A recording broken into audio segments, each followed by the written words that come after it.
मैं हूं मोबिना महक और आप देख रहे हैं केकेसी न्यूज 24 पर इस वक्त की खबर। हल्द्वानी लैंड फ्रॉड मामले में 13 मामलों में मुकदमे दर्ज करने के निर्देश। हल्द्वानी के सर्किट हाउस में आज कुमाऊं कमिश्नर दीपक रावत ने लैंड फ्रॉड कमेटी की बैठक ली है। बैठक के बाद कुमाऊं कमिश्नर दीपक रावत ने कहा, लैंड फ्रॉड कमेटी की आज सभी सदस्यों की उपस्थिति में कल 53 मामलों को कमेटी के द्वारा सुना गया है। इन मामलों में पहले तहसील स्तर से जांच भी कराई गई थी। इसके बाद कमेटी में इनको रखा गया था, जिसमें से 13 मामले लैंड फ्रॉड के ऐसे पाए गए हैं जिसमें एफआईआर दर्ज की जाएगी और कुछ ऐसे मामले भी आए हैं जिसमें जांच की और आवश्यकता है।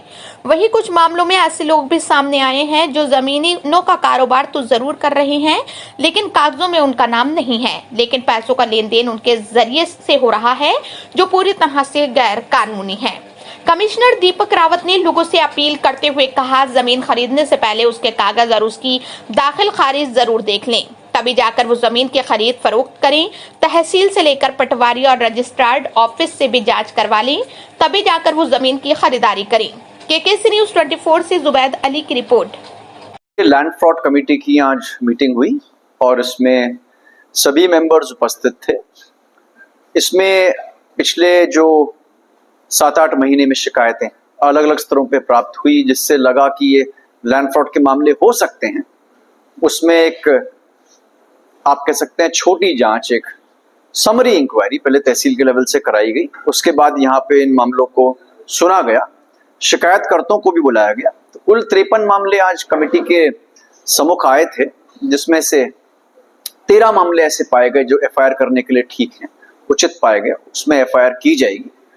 उसके अलावा कुछ मामले ऐसे थे जिसमें थोड़ा और हमें जांच की आवश्यकता है या और कुछ साक्ष्यों की आवश्यकता है। विशेषकर उन मामलों में एफआईआर हुई है जहां पे धोखाधड़ी तो हुई ही है, लेकिन जिन मामलों में ऐसे लोग जमीनों का व्यापार कर रहे हैं जो कागजों में कहीं भी नहीं है, उनका कोई एग्रीमेंट नहीं है, लेकिन सारे ट्रांजैक्शंस वही करा रहे हैं जो वैसे भी इलीगल है। और इस परंपरा की वजह से, इस प्रैक्टिस की वजह से बहुत से फ्रॉड्स हो रहे हैं। तो कमेटी चाहेगी कि ऐसी चीजें डिस्करेज हों।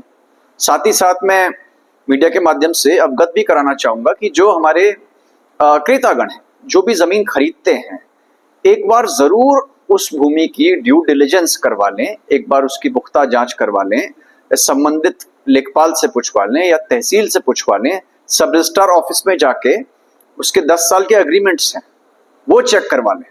या कई बार लोग ऐसा भी करते हैं कि कोई एडवोकेट साहब के पास चले जाते हैं, वकील साहब के पास चले जाते हैं, वो भी एक तरह से उसकी पुरानी ट्रांजैक्शंस ट्रेल्स निकाल के देख लेते हैं कि जमीन ठीक ठाक है, कोई इस पे लोन तो नहीं लिया हुआ है।